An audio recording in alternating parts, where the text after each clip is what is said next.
So I'm really glad na nagpipick up yung social media natin, nagpipick up yung contents natin. And maraming salamat sa inyo guys because I know some of you are just curious and some of you nai-enjoy yung ating content. And syempre, nakakatuwa naman na makita na nag-i-enjoy kayo sa mga ginagawa namin as much as we are enjoying what we do. So wala nang paligoy-ligoy pa, let's get into the video. I started with nothing, and now we built a 20 million peso company. Our goal is 5x and make it 100 million in a couple of years. My name is Fred. Welcome to my world. This is the Sputing Lifestyle Experience. Is it money, you women, it's funny, beginnings, tragic opinions? I can make a million and still not get enough for spending. This is my life is based on sinning. I'm hell bound, have to be buried, then be worried, living hell down. My game plan to be trained in military mind of a thug lord sitting in the cemetery.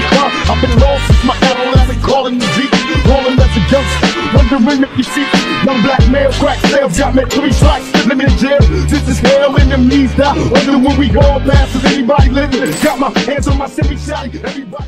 So guys, I'm using the DJI mic na nga pala, so hindi na ako kailangan sumigaw. So ito medyo nakaayos na rin yung ating frame, yung ating setup dito. So hindi muna ako gumagamit ng backdrop kasi supposedly meron akong parang playing na backdrop para sa pag-shoot ng mga narration na ganito. But this time, parang na-enjoy ko yata nakikita yung Corona Gallery sa likod ko. Huwag kayong ma-confuse guys, we're promoting Sputing Watch Company and of course, syempre, yung Corona Gallery. Okay, so papunta na tayo ng second month natin dito sa Banawe. Syempre, nakikwento ko naman sa inyo yung mga challenges na meron kami dito o nagkakaroon kami dito. And as much as possible, tinatry kong ma-address kaagad yun. Binibigyan ko ng task yung bawat isa. Eh, syempre, of course, I want everyone to, you know, get the piece of the pie. Binibigyan ko ng equal opportunity yung bawat isa sa amin na makabenta.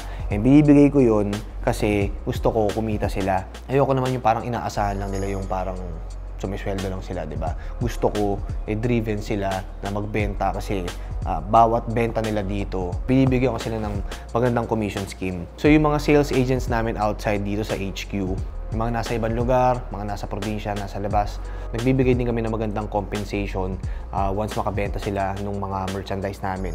So basically guys, I'm sharing to you yung program namin regarding sales and regarding marketing. So hindi naman bago yun. On social media, ginagawa naman yun. I've heard sa TikTok, meron din gano'n yung mga marketing affiliates and so on. Ginagawa din namin yun sa mga kasama namin dito and yung mga agents namin outside. So anyways, let's get into the business. Guys, sales, sales, sales. So yun nga, we sold a couple of Rolex timepieces this past weeks again. And this time, meron ako mga trades, meron din ako mga sales, meron ako mga buying na mga ginawa. So I got a call and may nakuha akong brand new Rolex Sea Dweller 43 50th anniversary. I also have the Rolex Datejust 41mm chocolate dial two-tone rose gold, brand new 2023. And this is also one of the fastest sales that I had. So ito yung dalawa natin Sea Dweller. And so ito yung bago, ito yung luma, pero parehas lang sila. Basically parehas lang sila. So yun lang. So again, yung 15500 ST natin na AP Royal Oak na blue dial, available pa yon. So message nyo lang ako, nakapost pa yun sa marketplace. And yung 26mm natin na solid gold na Datejust 26 na Rolex na green dial with diamond bezel and diamond markers. Okay? So yung iba na benta na natin, yun nga, kanina nagkamali ako. So yung Starbucks pala yung nabenta natin, sold na yon. Tsaka yung DJ41 natin na chocolate dial na brand new, parehas brand new yun, sold na yun. So may mga parating pa tayong mga DJ or Datejust, Rolex Datejust. So abangan niyo yun sa mga susunod namin na content silalabas namin tsaka sa pag-post namin sa mga social medias. Okay? So I have a client that messaged me on my page. He's inquiring about watch servicing.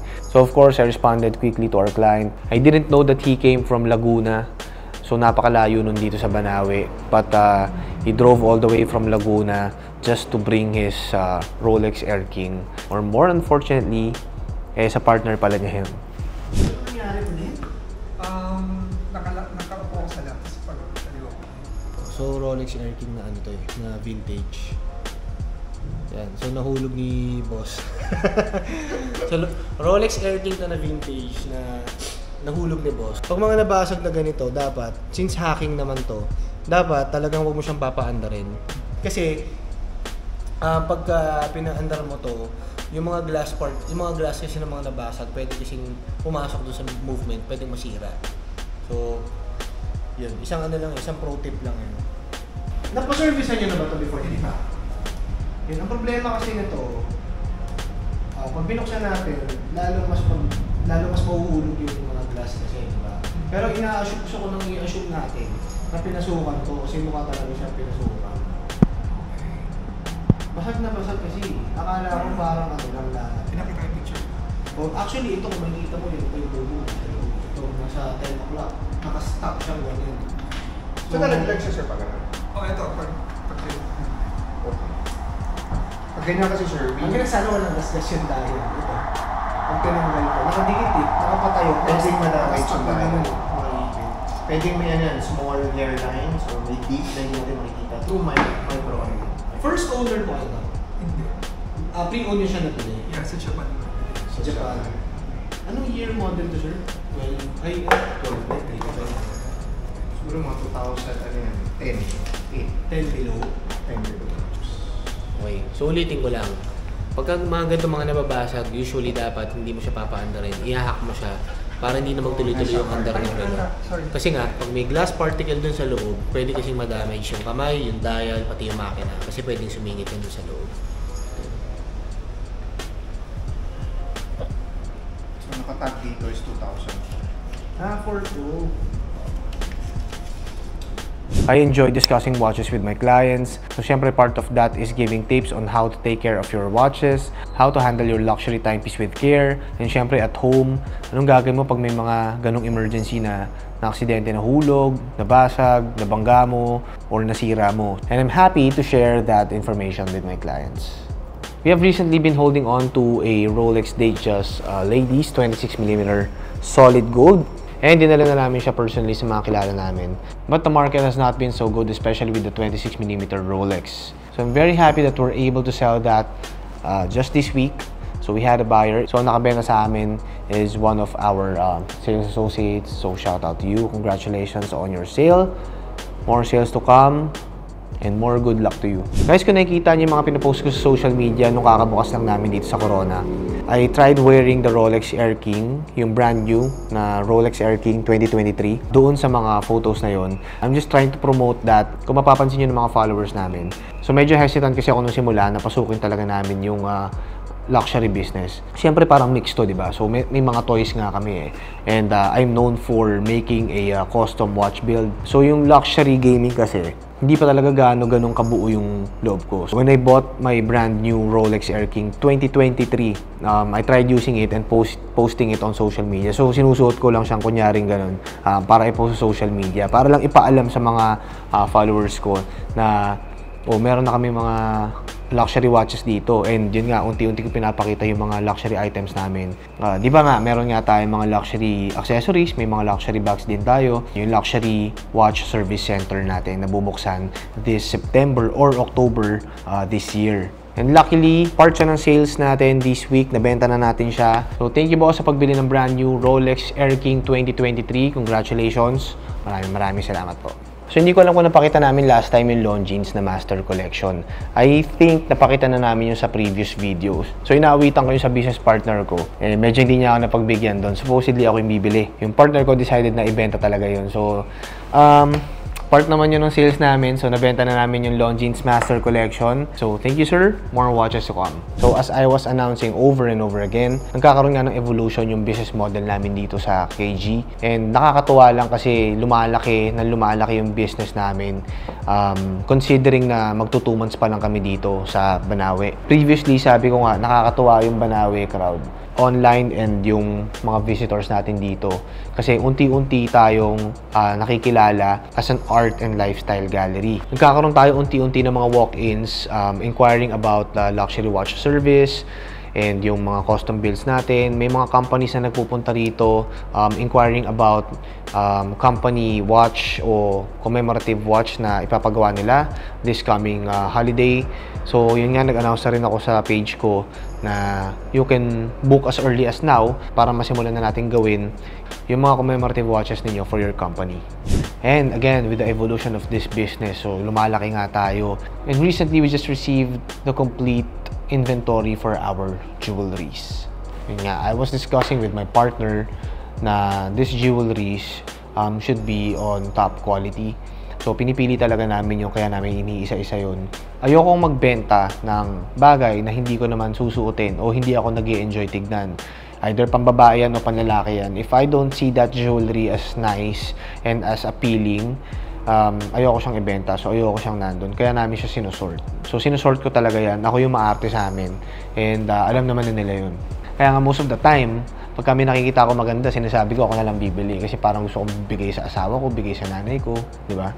But anyway, so yun nga, lumalaki ng inventory natin for the luxury watch, for the jewelries. Tuloy-tuloy naman din tayo sa mga projects natin with our custom timepieces in Spooting Watch Company. Maraming salamat sa inyo kasi business is rolling, business is doing good. You know, marami kami nasusuportahan, marami tayong natutulungan, pagtuloy-tuloy lang yung gulong ng negosyo natin. And again, excited na rin ako mabuksan yung KG Horology. It's going to be a cafe-themed luxury watch service center. So yung storefront namin, I'm converting it into KG Horology or KG Horology Cafe. The reason behind that, well, because number one, we're coffee lovers. So gusto rin naman namin talaga magkape. Coffee is life, and especially yung mga watch collectors na kilala namin, yung mga clients namin, yung mga past clients namin, yung mga nagiging clients namin ngayon. So tinatry ko lang gawin na mas ma-accommodate sila o kayo pagpunta nyo rito sa amin.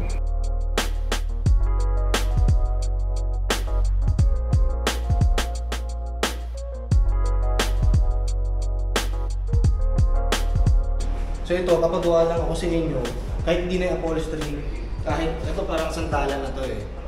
Tapos papagawa na lang ako ng parang apple box. Para, siguro, lagpas lang ba dito o pantay nito? Pwede na ba kukuha yan o lagpas dito? Sa Kahit point? pantay lang sir. Kahit pantay lang, no? Pwede na, no? So papagawa lang ako nun na parang kamukha lang ito, tapos papagawa ko lang ng upholstery sa kaibigan ko. Yung sandalan at upuan na magkamukha na leather na may cushion, di ba? Yun, so isang diretso na upuan na yan.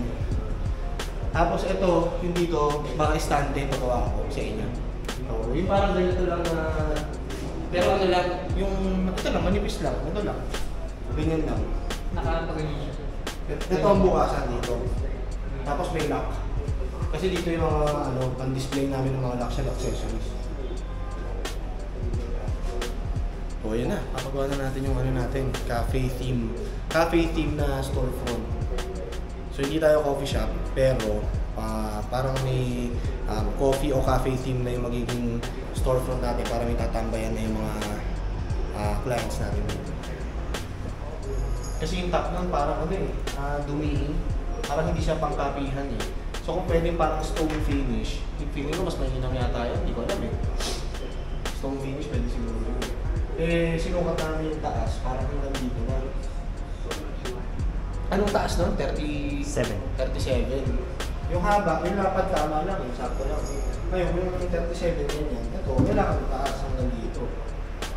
Para at least kung meron akong coffee maker na ganyan mataas, di ba? Yung mga gamit, kasya siya, ito mawagtog dito. Pero yan, ganyan pa rin yan, ilaw pa rin. Pero ito tatanggalin. Oo, ito tatanggalin. Tapos ito, baka magpa-install na lang ako ng salamin dito. Ayan. Kasi ito mawala na ito eh. So dito, may mirror ako dyan, ito upuan.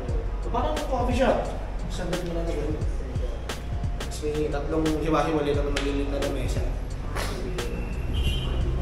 So watch out for KG Horology Cafe. May mapupuntahan na kayo, may matatambayan na kayo, may madadala na kayo ng mga luxury timepieces ninyo, and drink coffee at the same time. Have a meeting with your friends, sa mga clients din ninyo. You can come here anytime. Sana September or October, tapos na namin yun. So, you know, while watching TV, nagkakape ka, hinihintay mo yung relo na pinapagawa mo, o talagang simply gusto mo lang talagang tumambay dun. And also, syempre, magdi-display na rin kami dito sa aming display window ng mga watches namin and accessories para naman kung meron kang gusto na idagdag sa collection mo, madali ka makapamili, medyo relax ka habang nagkakape ka, nagpe-pastry ka, nanonood ka, di ba? So, yun lang guys. I hope abangan nyo yung KG Horology Cafe natin guys. Magiging exciting to. Okay, I guess that's it for this episode. I hope you enjoy this as much as we did. Makita-kita tayo dito sa Banawe kasi malapit na rin kami lumabas. So kami ng production team namin ay lalabas na rito sa Banawe at mag-iikot na kami starting September. So, ito yung mga collabs na minimension ko. So, ito yung ina-announce ko sa past videos natin na magkakaroon tayo ng Dayo series. So, pupuntahan ko lahat ng mga friends o kakilala ko dito sa Banawe or kahit hindi dito sa Banawe, yung mga malapit dito na mga areas, basta yung mga kaibigan ko at kakilala ko na may mga negosyo dito. At i-interviewin natin sila at ipopromote natin yung negosyo nila at magpapakilala rin tayo bilang si Corona Gallery dito sa Banawe, Quezon City. Okay? So yun lang guys, sana nagustuhan yung content natin for today. Again, my name is Fred D of Sputing Watch Company. This is Sputing Lifestyle Experience, guys. I hope I see you on the next video. But before that, syempre, if you haven't yet, please like, share, and subscribe and click the notification bell para notified kayo sa mga susunod namin mga videos na ilalabas. And please follow us on our social media, Sputing Watch Company, Sputing Watch Official, Fred D, Sputing Gent Manila, Corona Gallery, and marami pang iba. So yun lang guys, magkita-kita tayo susunod. Huwag nyo kakalimutan, mag-iingat kayo. Maraming salamat.